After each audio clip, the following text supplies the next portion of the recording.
Then the school that's those schools that were close to them, they were so expensive. Even children could just be in the community doing nothing, and they could be engaged into different uh, bad actions. So that's when I say, why shouldn't I use my skills? Why shouldn't I use my passion for education to support these children? That's how I came up to create the centers. I came to unite different youth, and now up to now it's helping more than now we are having 570 children that are enrolled, and we are having more than 200 adults.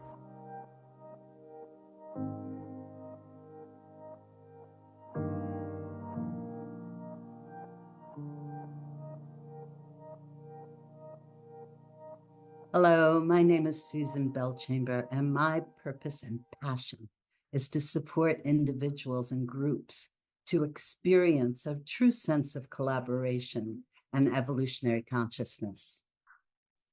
I'm here today to share my conversation with Julius Chirimwami, who is really an inspiring guy and founder of the Best Future Center, an organization that he developed from the ground up on a refugee settlement in Uganda. So this center was part of his dream based on his deep belief in the power of education. And he helps people develop their own realm of entrepreneurship. That he got them support financially and vocational training. And this has been one of the very first centers like this in any refugee camp in the world.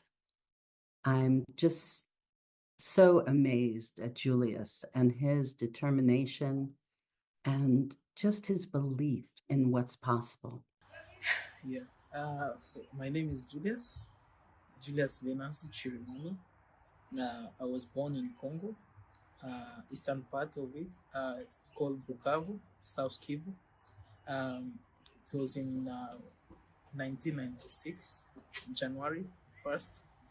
Um, yeah, I left Congo because of insecurity.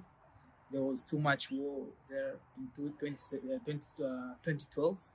Uh, we decided to leave Congo, which was our country, and left everything there, house, everything. We went to Uganda as refugees, uh, me together with my family. Um, in Uganda, we were staying in Nakivale refugee settlement.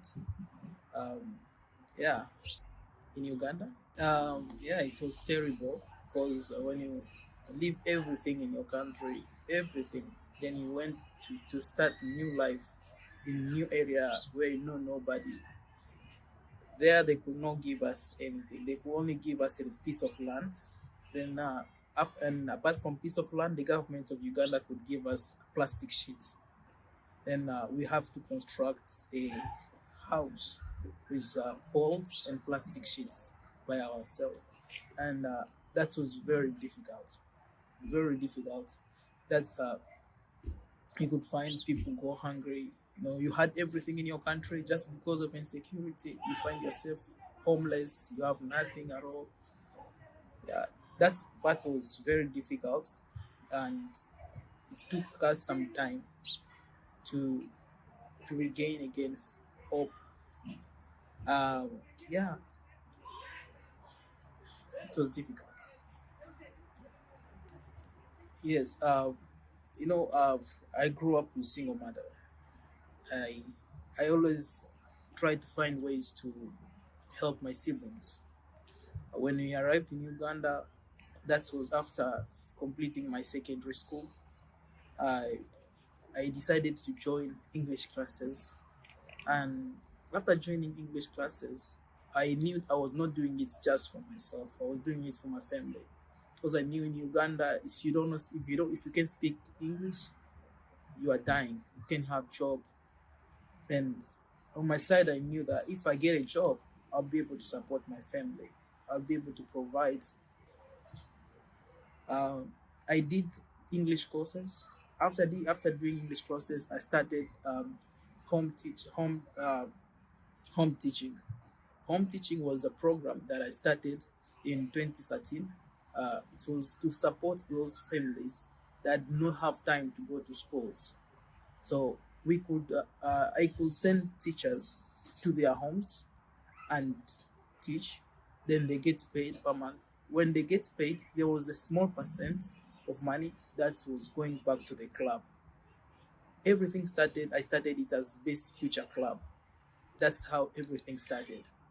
Best Future Club was it was defined as the group of change makers who are ready to change their communities through their actions. We could meet every Thursday and discuss different topics as change makers, and then we could send different people into different communities in a refugee camp and support the different parents, children who don't have access to education. Then in 2016, that's when we started Best Future Center. We started Best Future Center was the main mission was to provide education to vulnerable refugees, those who have nothing at all, to go to different private schools. We were providing them free education, and we were also supporting the parents because yes, of course, the parents let me say the parents are not able to pay school fees because they didn't have some of the skills that they could use to make money. We were also supporting parents to learn different vocational skills and also entrepreneurship skills. Vocational skills, we had tailoring. Women could come and learn tailoring so that they are able to make at least something in the future to sustain the school fees of their children. Then for we also had entrepreneurship, whereby we could help now people, parents, to start different businesses. Yeah, those businesses were helping them to be able to pay the school fees.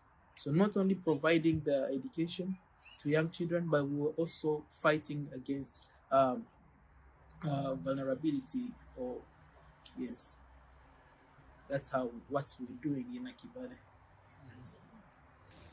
Yeah, from the time I was in my country, Congo, I had strong passion for education. I started preaching in the big church of more than 500 people when I was 11 years old. So the time I could do that, my grandpa was a very big pastor. He was leading pastors in the city, Bukavu, where we were staying. He was a big pastor and he wanted me to be that. I was very close to him. Then he could give me chance to preach as a child to very many people. He could just give me verses, verses in the Bible, and I could teach. Then that gave me a strong passion as a child to go to school, and I did teaching methodologies, pedagogy at school back in my country. Then when I reached in Uganda, I had already that passion because education is something I like most. Then when I reached in Uganda, I found that people had they, they they were willing to go to school, but all the schools were far from them. Then the schools that those schools that were close to them, they were so expensive. Even children could just be in the community doing nothing, and they could be engaged into different uh, bad actions. So that's when I say, why shouldn't I use my skills? Why shouldn't I use my passion for education to support these children? That's how I came up to create the centers. I came to unite different youth, and now up to now it's helping more than now we are having 570 children that are enrolled, and we are having more than 200 adults that they come there every day. They learn. The center is super busy. When you reach there, you find, oh, it's good. We've been able to uh, we've been able to be the first refugees all over the world to receive the Rotary International Global Grant. It's a grant which is more than $140,000, and it has never happened. We as Best Future, we made it. It was more of helping education, helping children access education. We purchased desks, good desks. We installed tanks at the place so that the community can access water. Now more than 100 people get safe water from BFC every day. just through this grant. Um, yeah, and yeah, we're happy to keep doing more. Yeah, yeah. What I've learned to learn from everyone. I've learned to learn from everyone. I've learned that I'm not complete, but when I bring close to me people who have different skills, who know more than me, they always help me to better myself. Uh, and also something that I've learned: if you cannot do, I learned that if I cannot do something bigger, I can still do something small. That's within my means and support the people around me. That's what I learned from my life. Yeah. If I sometimes I dream to support 1,000 people, and when I look at my means, I don't have that money, or I don't have means to support 1,000 people. Then I always try my best to start with 2 people that I can afford, and from 2 people I go to 3 people. From 3 people I go to 4 people. That's how I do it.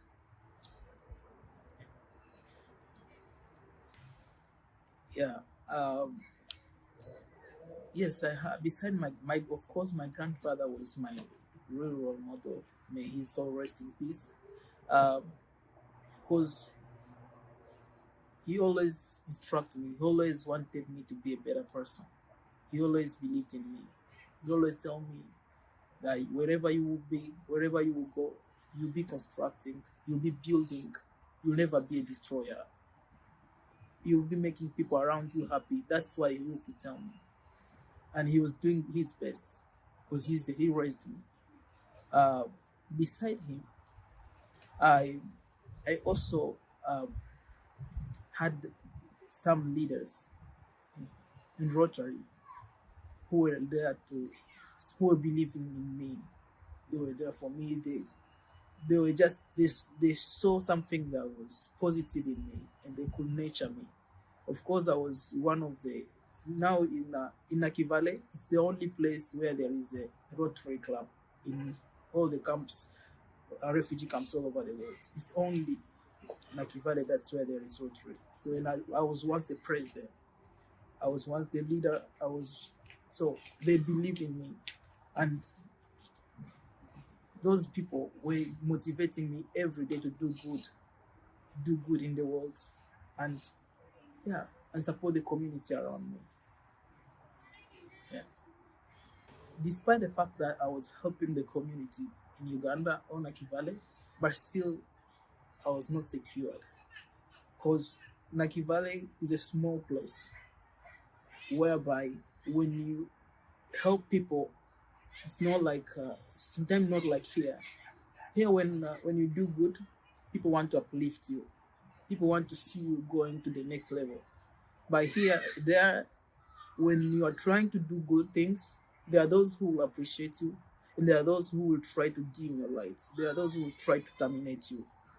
So, with all those, that's how UNHCR saw how insecure I was and my family, and they decided to let's take this family to another place where they can be safe.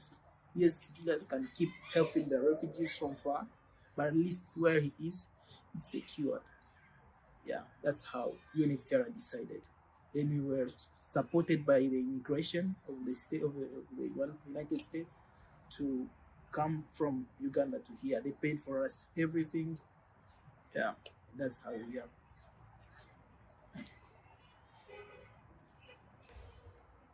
Yeah,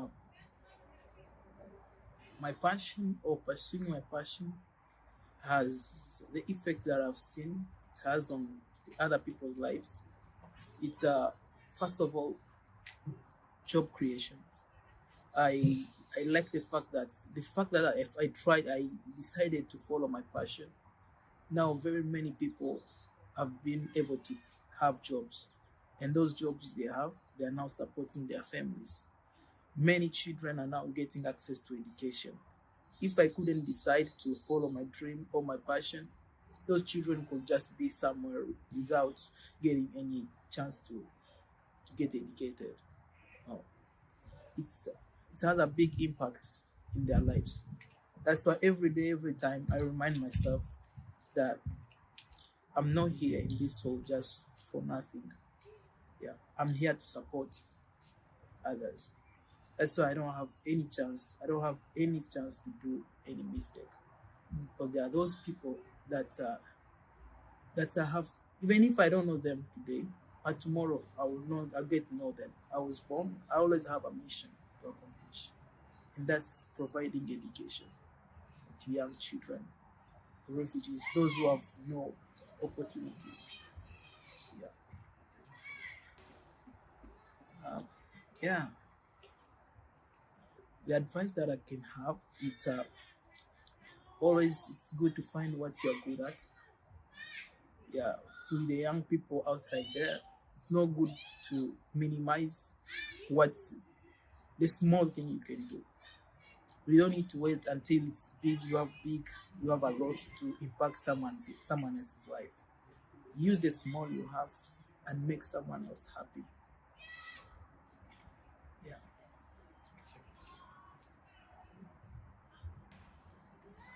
yeah. If the majority of the people will live their purpose, the world will be a better place for everyone to live in, because everyone will make sure that he betters just one person. Imagine if we are 10 people, I better two lives, then 10, 2 times 10. Immediately we have 12, 20 people. So, it's a call to everyone. Yeah. Yes, my big vision. I've not yet reached my big vision. My big vision is to have this future center implemented in all the refugee camps in Africa, having refugees access education. Children, I want to see a world of literate people, the world where people have access to education, the world where people don't struggle much to get school fees for their children.